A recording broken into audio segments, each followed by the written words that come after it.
is your Pan-African show called Afreeqa with your host Katsalark Seifu. We have an exciting guest for you today. Thank you again for joining us.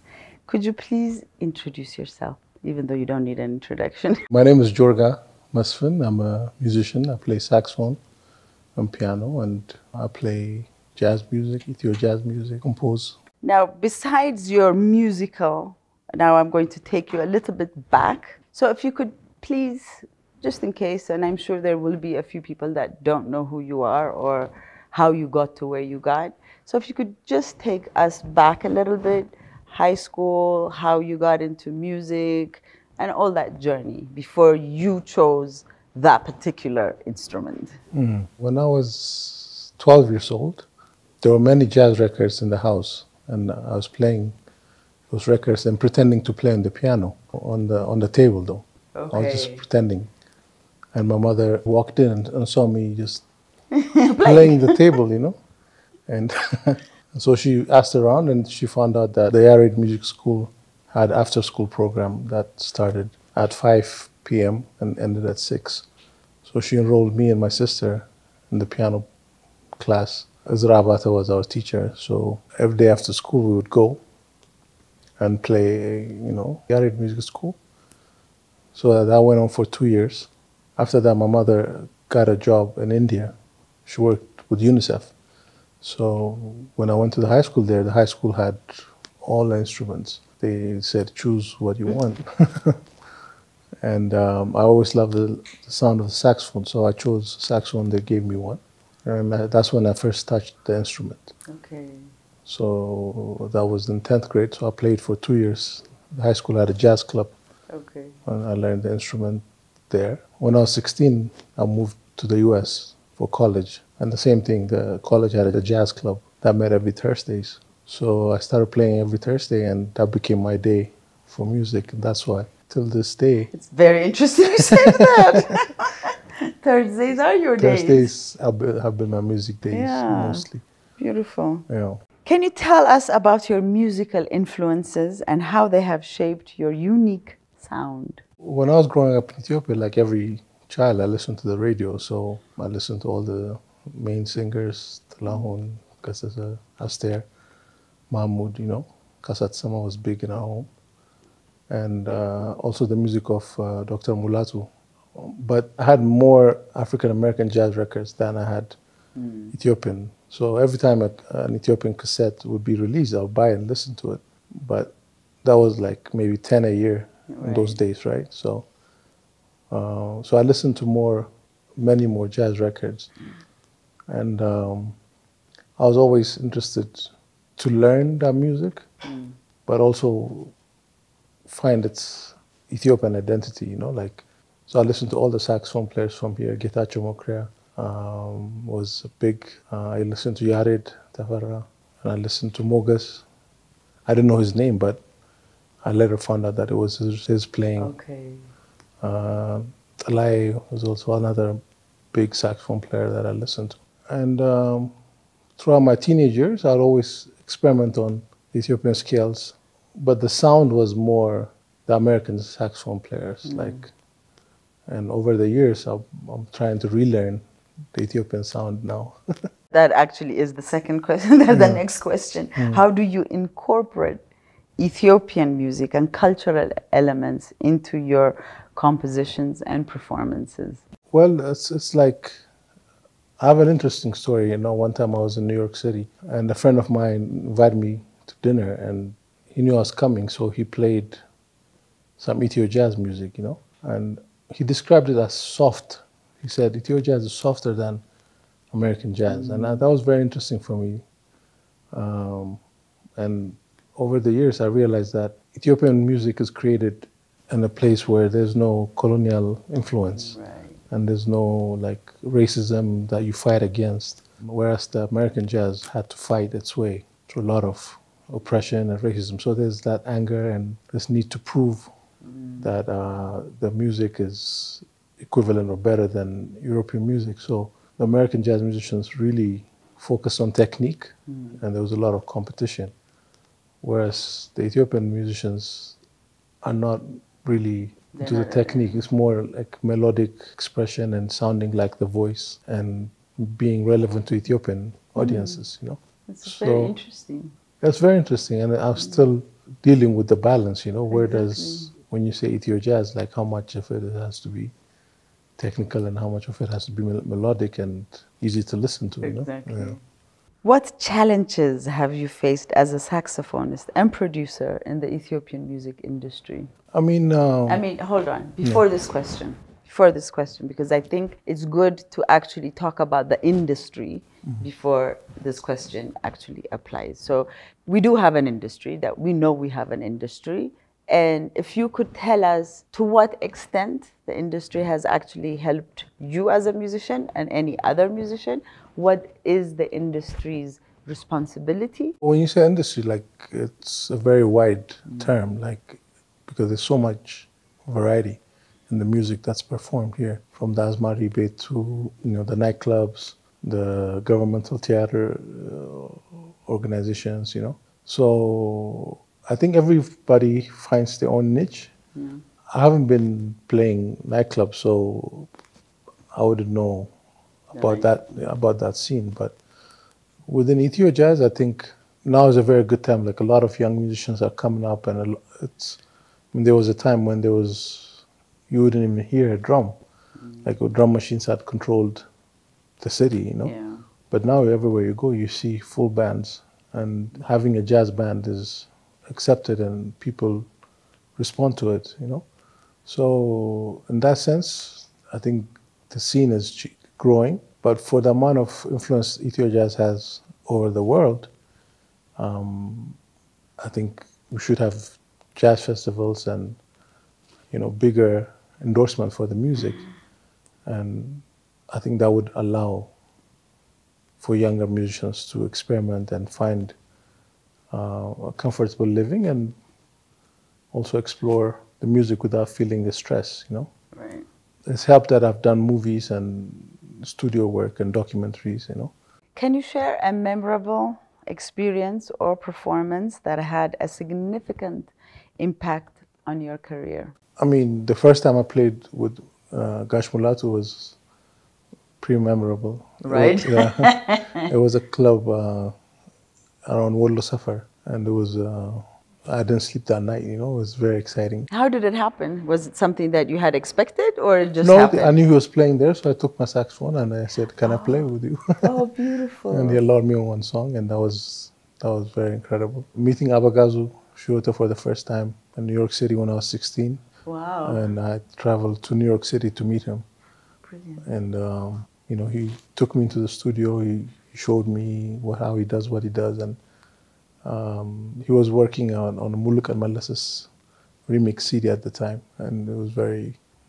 It's just the way he welcomed me and his openness kind of became my approach to other musicians too. Working with Haile Gerima and Eza was also very incredible, intense experience. That's a conversation on its own. It is amazing. Because that's a whole other conversation, Jorgi. That's a question on its own, but I'm glad you touched on it. So that was amazing as well. Another very beautiful experience was the Nile project. That also was a 3-year experience with musicians from 11 countries from around the Nile, and living with them, learning their music. I mean, that changes you for life, you know? Yeah. Absolutely. That's also another experience that I think we need to talk about in detail, because just being away and being in an atmosphere that is comfortable for you musicians to be together and to just come up with stuff. I mean, it can't get better than that. Yeah, it was pure joy. And also very educational, because especially, for example, the Ugandan musicians would bring an instrument to Egypt, you know. It's called adungo. It looks like a boat, but it's like a karar, but it's shaped like a boat, you know. So when they brought that instrument to Egypt, the Egyptian musicians freaked out. They're like, oh, this thing exists, you know, because they had only seen it in the pyramids. Wow. On pictures on the pyramids. They didn't know the instrument existed. But yet, it's obviously, that speaks about also who might have built the pyramids. You know? That's very interesting. There is an instrument called adungu, which comes from Rwanda, from Uganda. So this is adungu, a simple instrument as you see, skin and wood, and it sounds like this.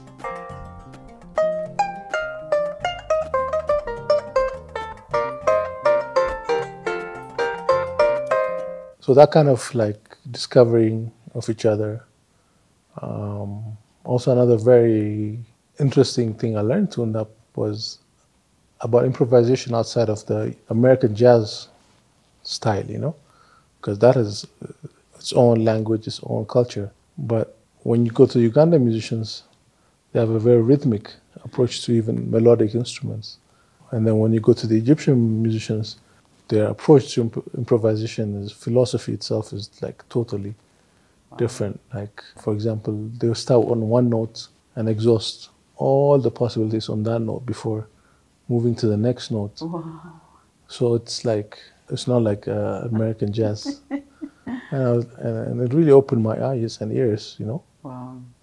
Like there's so many ways to approach. I know that has to make you as a musician a better musician and also a better listener. Yeah, because absolutely. you can listen and just understand where to go. Absolutely, absolutely. It was just an eye-opening experience and something that, you know, every human being should experience to live with another, and especially when we talk about Pan-Africanism.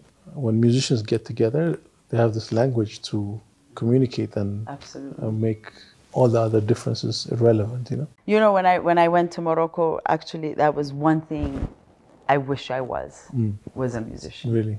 Because with every musician that I would go see, especially in the caravan, when everybody would come and they would be just jamming. You know, I'm just in there with my etan. You know, and I'm like really into it. But if I had an instrument and if I was able to express myself the way all these different musicians were doing that, it's just a remarkable gift that you guys have. Absolutely remarkable. So, how do you approach the process of composing and producing music? What inspires your creative process? Because I know now you've also started producing. So maybe this is where I should ask you if you could tell us a little bit about Muzikawi. I think Muzikawi is one of the projects that you have recently started. Not recently, but so if you could take us through that journey and what have you been doing and how is it going? Yeah, I mean, so there's two ways to create music. One is like use sounds in the computer that sound like real instruments, and then you can arrange it in the computer. It's called MIDI-based music. And then the other is to have real musicians come in and practice the music and record it. So on projects like Muzikawi, which was sponsored, it's actually a Salam Ethiopia project, and I was the musical director for that. You know, we had musicians from Somalia, not Somali, but Somali, the region, from Ari, from southern Ethiopia. We had Wolaita singers, you know, and to listen to the music and then adapt it to the instrumentation that's there is very exciting, and that's what the project allowed us to do, basically, is to have a better refined sound, but make it comfortable for the actual performance that come from these regions. Overall, like, I believe that music has healing qualities. So if you step away from the computer, you get better sounds that actually, even if there's a vocalist that supports the vocals, but the vibrations are in there that are like, the body can feel it, you know? Yeah. You see, like, the computer, that's, you can't do that. Yeah. And I like my friend said, you know, that what makes music soft, what makes music hard, you know, like, so I enjoy producing, you know, softer sounds that are like relaxes the human body. You know? Right. Yeah. And we can feel it. Yeah. As far as composition goes, like, I still feel I'm a student to it because there's so many different approaches to it. So when I do film music, it's usually like you're going after an emotion, you know, what the scene requires, and trying to keep the suspense, like the audience engaged in the storytelling. So it's not necessarily to show what you can do. Yeah, it's following. Yeah, it's more following the story and making sure the audience stays engaged. So let's get back to Teza. So as a musician, I mean, being able to have your music played, I guess it's called scoring. Yes. If you are asked to actually do that, how, first of all, how do you even get to be in that category? Like, how do they find you? I mean, I know this is an Ethiopian and you're an Ethiopian, but in the whole scheme of things, in the bigger thing, if people want to get into that, what is the best way to get into it? How is it that you need to bring yourself as a musician out and say that I'm available for whatever you want to do? And then as a musician, when you are asked, how do you follow? How do you know that what you're doing is right even? Because the way you just explained, you know, Teza, is like, how did you know that that was what was needed? What if you were on the other extreme? Yeah. You know what I mean? Yeah, I think with that, it was a lot of, I think, good luck, you know. The first thing that a musician does is record and share your music, you know. Exactly. At the time, there was no social media, so I would do CDs, you know, burn CDs of my music and send it to friends. And just one of my friends I sent it to was Heran. And she's good friends with Gashaile, and she played it for him in the car. That was it? That was it, you know. I had never done a movie before that. That was your first? That was my first. So it's really about a match, like, because if he had asked me to do something else, I probably wouldn't have been able to. But what I knew how to do was a sound that worked beautifully. It made sense to him. And I actually moved to DC and set up my studio under his studio for 7 months. Wow. So you were literally inside the movie. I was inside the movie. So I'll play and record every day. You come down, you say, no, this is not good. It's trash, you know. So I would just do it again the next day, do a different one. You'll come and say, okay, give me this one. So I have to give him credit. Like, I've done about 8 movies after that. And all of them was like they give me the movie, and I'd watch it and I'd play along with it. But with Teza, I wasn't like that. He never gave me the actual movie. You just come down, listen to my music, and he would know where to put it. So I also learned how to put music into movie from the way he chose the places, you know.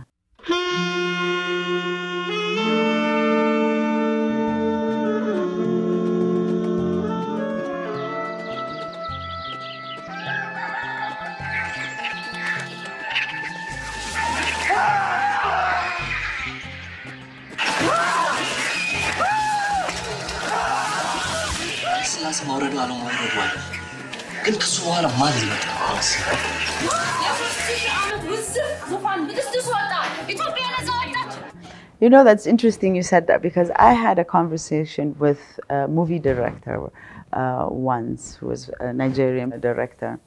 And one of the questions I had asked him was, do you do the music after you finish the film? Or when do you have the musician actually come and you work with him? And he said, from the beginning. From the beginning. You cannot just have you insert the musician in the middle or at the end. You have to be part of the whole project. So you have to be there from beginning to end. And that's what he did with you. Yeah, that's what he did, but that was a different way. That was the only movie that actually did that. Usually in our country, though, it's like they come with the film. With the film, and by that time they're exhausted and their funds have depleted. Exactly. So what do you like? I think this is a good time to also, you know, put it out there. When we do make movies, we have to give place to the music also. Music should be as big as the rest of the things that they put in there. Absolutely.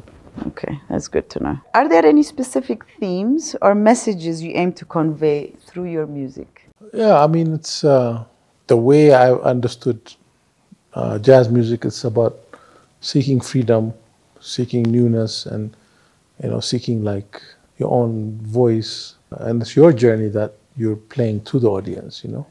And it's like, so some of my heroes like John Coltrane, Sonny Rollins, they were constantly searching throughout their life, for new possibilities of sound. So that has been one of the things to communicate, is the possibilities of how to respond to music. And then there's also the freedom to express yourself as you understand it. Like,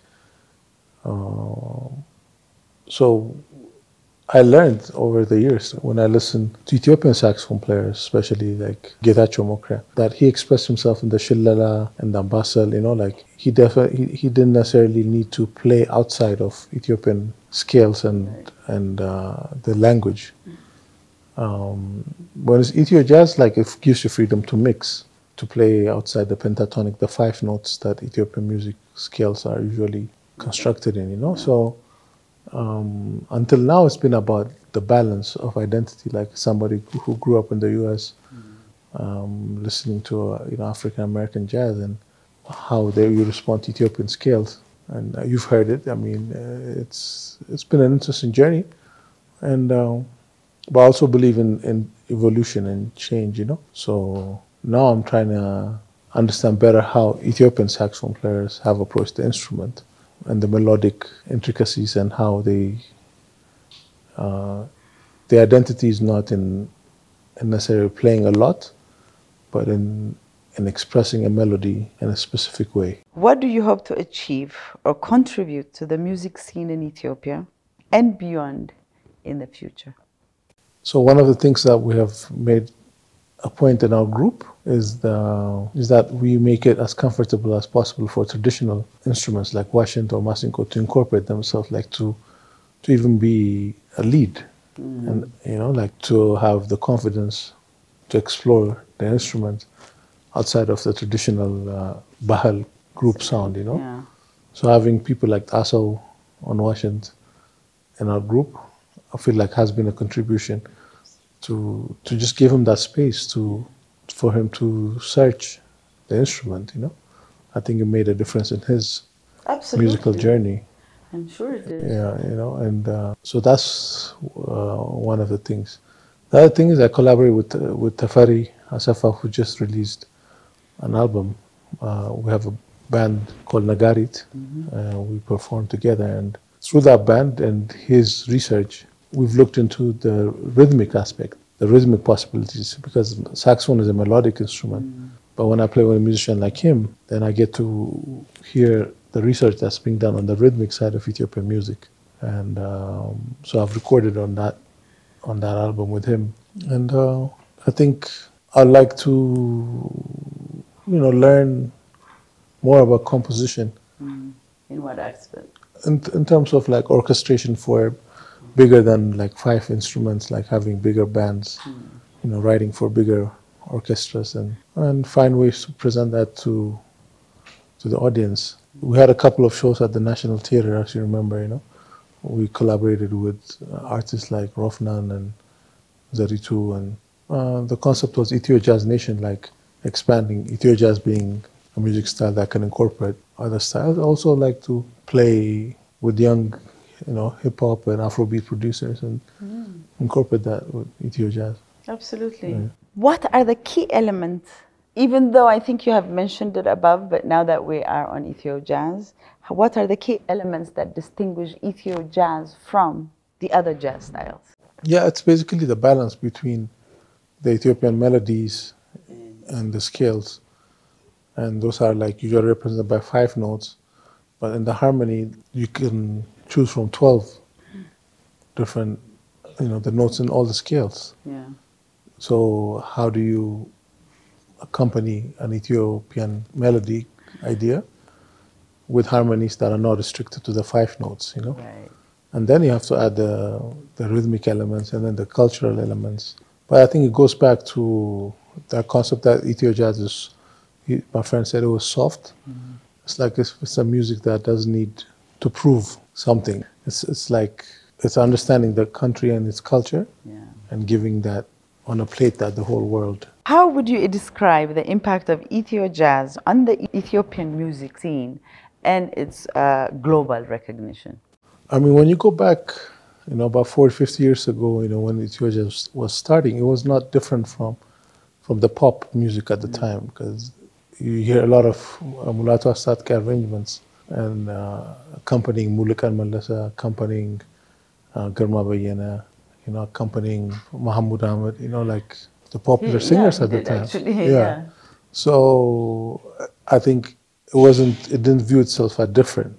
The music was, the impact on the local scene in the 40, 50 years ago was to be part of the popular music. It wasn't considered as different. So in this current time, if you ask me about the impact of Ethiojazz globally right now, I think it's really recognized as a genre in all the continents, really. Like in Japan, Europe, Latin America, they've heard of music by Mulatu Astatke, they've heard of music by even other young up-and-coming artists. And there's probably like 30 or 40 different bands that play. I was just going to say that. That's what I read. Yeah. That are non-Ethiopian. That are non-Ethiopian. Yeah. So the sound is catching, and the concept is catching on. It has made a contribution to the world scene. Can you share a personal favorite Ethiojazz composition or performance that you find particularly compelling? For me, it's from ones I was part of, the song Salam from the Udase album really touched my soul in a different way, because we only played it once like that, and it never sounded like that again. We tried, but on the recording it just came out very powerful, and it's something that I cherish to this day. And also Abba Garima, it's a song that from that album that I think really show how Ethiojazz can portray the culture. Like Stigrinya music, when you hear it, you hear the flutes and the scenery. You can actually picture it,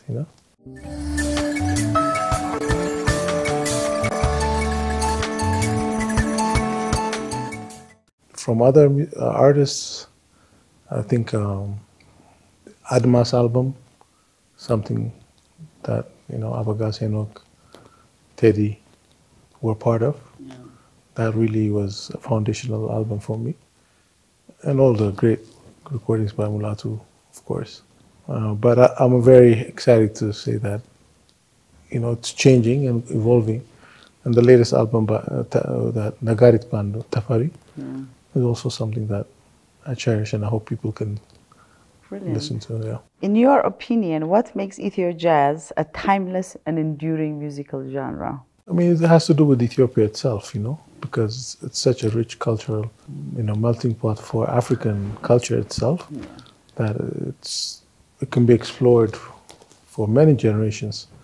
In many different ways. In many different ways, This is just one side. This is one side. It's just, we barely scratched the surface. It, So as long as Ethiopia is relevant, and which is going to be, the Ethiojazz is also relevant. And but I think we could do a better job at producing it and making it available to global audiences, Brilliant. So, you have gone through such different and diverse journeys, and you have come to this position now. Now you're here with me, so I would like to ask you for the upcoming musicians that are out there, because one thing that really touched me is the fact that when you went to, that was very compelling, and that really made an impact on your life, on your musical career, which was being surrounded with 11 different countries. Actually, I should say 10, you're the 11th. 10 different countries from 10 different musicians, 10 different instruments, I'm assuming. Yeah. So I want you to tell the upcoming musicians how important it is to actually get out of our boxes We truly have to get out of our boxes. So I would like your advice to our upcoming musicians. Yeah, I As mean, I'm giving the advice. Yeah, it was a wake up call even for me, because it's interesting that, you know, when I started being influenced by music that was not Ethiopian, it didn't start from my neighbor. Yeah. Like it jumped the ocean, went to America, you know, and that was the next strongest influence on my development, you know. But now that we're in an age where you can Google or YouTube what's happening in Kenya and Sudan and Egypt and, you know, and Asmara, Djibouti, like... It's on your fingertips. Yeah, exactly. So it's not a bad idea to allow yourself to be open to what's happening in the neighborhood, you know, and start being influenced, you know, in a geographically, you know, way that makes sense. Like, you know, find out what your neighbor is doing before finding out what the Europeans or Americans are doing, you know. Right. So that experience with the Nile project really taught me that, like, wow, you know, entire musical philosophies exist right around the corner from where we are. And in a way I kind of like feel, you know, it's not too late, but I might have been too much into the American jazz, you know, expression. I loved it. I mean, it's not a regret, but there's so much more. So much more. I know. In our neighborhood. And I think that's what they need to know. There's so much more outside of our little boundaries. Absolutely. Yeah. Thank you so much, Jorga, for Thank you, coming here I and giving me appreciate this it. opportunity. And we will see you soon. Thank you again. This is your Pan-African show called Afreeqa with your host, Ghazalwork Seifu. Please tune in on Saturdays from 4 to 5 on Arts TV. Thank you again.